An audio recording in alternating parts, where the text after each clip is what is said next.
Welcome back. My name is Vince Burnett, Victory Realty Finance Academy, Professor V. We're opening minds to open doors. Today I'd like to cover Unit 4, the summary of important points, Chapter 4 of the Florida Brokers course, the 72-hour course, Escrow Management. And we'll go right down the points. Those of you watching along, it's right from your Unit 4, from your Florida 72-hour broker course study guide, okay? An escrow account. An escrow is an account for the deposit of money held by a third party in trust for another for safekeeping.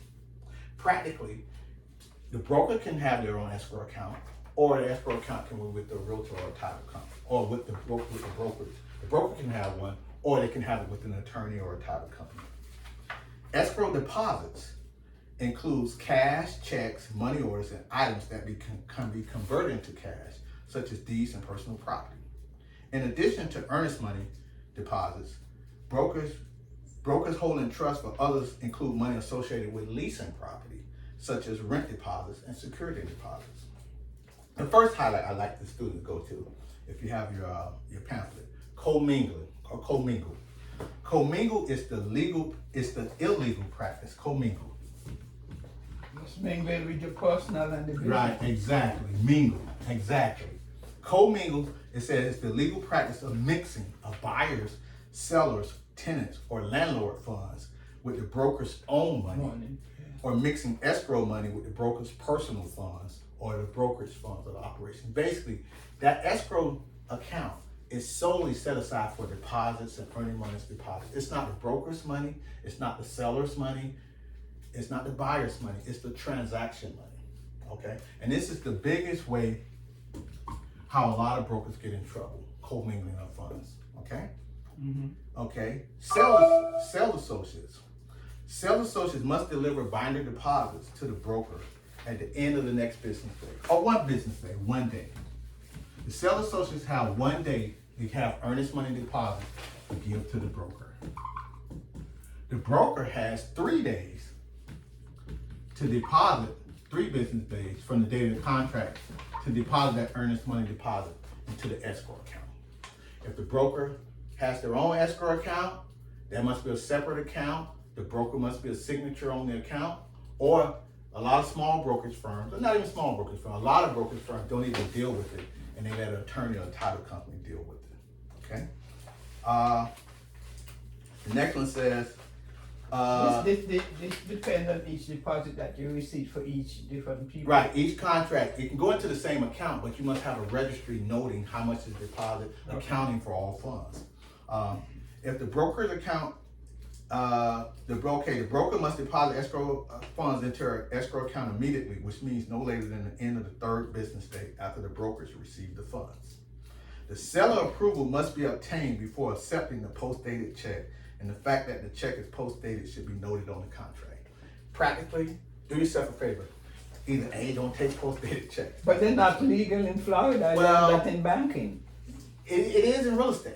You can take it, but you just have to note it on the contract. And the day that check clears, you must deposit it timely. Okay. But you can save yourself the trouble by not taking post-dated checks. That's part of your business operation. That's right. But this is the process if you decide to take such.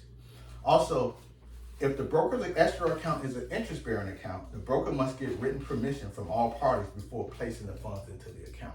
Again, you're in business to sell real estate, not to make interest on individuals' deposits for real estate transactions. But if you decide to put an interest-bearing account, you must get all parties authorization to do such. But you're using the interest on that business account that the person gave you, wouldn't that be illegal? It's not illegal, it's just you have to get everybody's authorization. Understanding, yeah. Right. But again, practically, I mean, ideally you want to get in and get out of that transaction within a 30 to 45 day period. So your basic business model is not to earn interest on people's deposits. Your basic business model is to close the transaction and receive your respective commissions for providing that real estate service. I would assume. So you don't have any loopholes. Right. The broker, the written authorization, okay. Brokers may open escrow accounts in a bank, savings association, or credit union located in Florida. The broker, highlight this, the broker must be a signatory on the account. Now the treasurer or other officers of the corporation, they can write checks. I've seen a sample test question, and the answer was, can the secretary who not have a license write the treasurer write a check? The answer is yes. The treasurer can write a check. It doesn't preclude someone else from being able to write checks on that account. However, it's a requisite that the broker is a signatory on that account. Okay, now back to commingling. There is some slight loopholes for commingling. Not loophole, because you really can't commingle, but the state is giving you a little bit of leeway. Okay, this next one says brokers are allowed to place up to $1,000 of their personal funds, or mix $1,000 of their personal funds in the escrow account. And we covered that in key numbers, but I'm just emphasizing again right here in this chapter 4. And $5,000 if it's if they're doing property management services.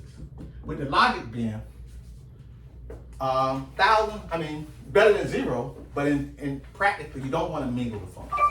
But you have up to $1,000 to escape penalty or review by the department, and $5,000 for property management services. Because you may be providing property management services, and you may have $1,000 because $5,000 in case you have to do some repairs or things of that nature on behalf of the actual landlord.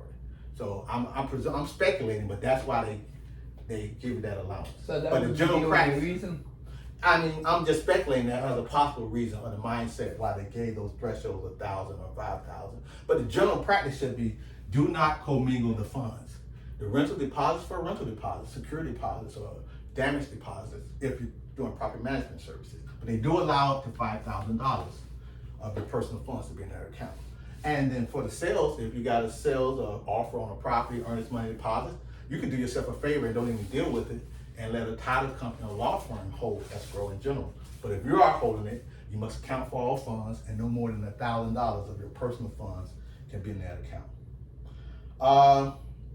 The final statement, I said, trust liability. A trust liability is the total sums of all deposits received, pending, being held by the broker at any point in time.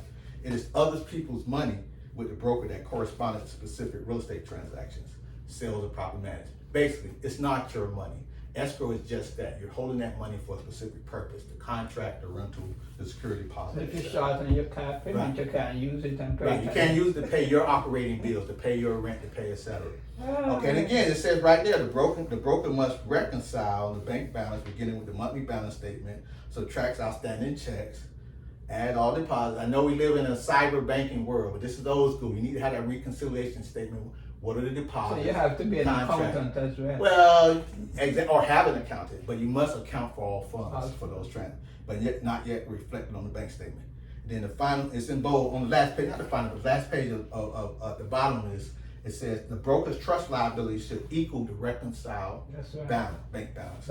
If the trust liability and the bank balance do not agree, the reconciliation must include an explanation of the shortage or the overage and any corrective action. But that's just like in banking. The broker has taken to correct it. Of course, it's something. It's real estate, but it's still banking. Because anytime you're taking someone's funds and it's not yours, and you're a fiduciary, you must account for all those funds, and that's part of the licensing act and part of being a competent broker. And those brokers who don't do it responsibly, they will face the disciplinary threat, whether it's suspension, citation, etc.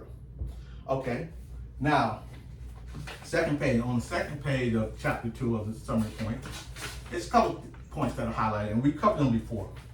Brokers must notify FRET in writing of conflicting demands. What's the acronym for what? FRET stands for the Florida Real Estate Commission. Okay. Of a good faith doubt within 15 business days. So basically, what does conflict of demand means?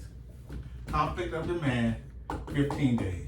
Basically, if there is a dispute between the seller and the buyer as far as that escrow money, who gets, you don't know, maybe the buyer doesn't want to buy the property anymore. The seller says, well, you don't have to buy the property, but we want your deposit. As the broker, you're not in a position to make a choice. Do you give the seller give away the seller the buyer's deposit? And you're not in a position to give the buyer back his money. Because that money is not the seller's money, the buyer's money, it's the contract or the transaction money.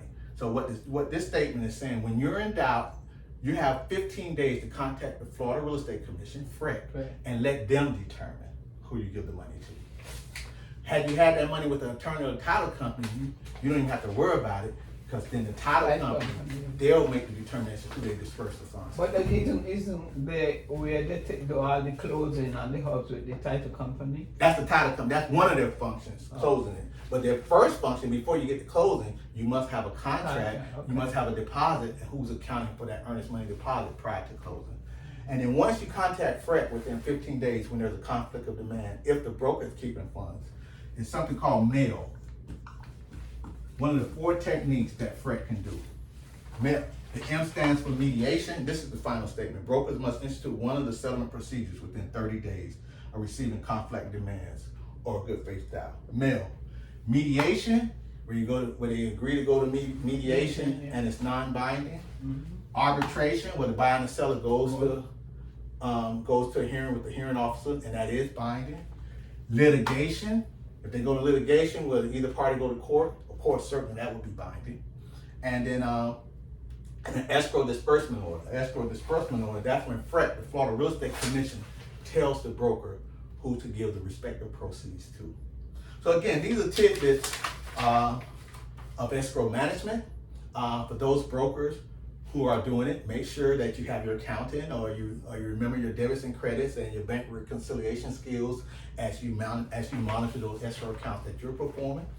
Other brokers may utilize third-party services, and make sure you're gonna have to count for all funds. Commingling is prohibited.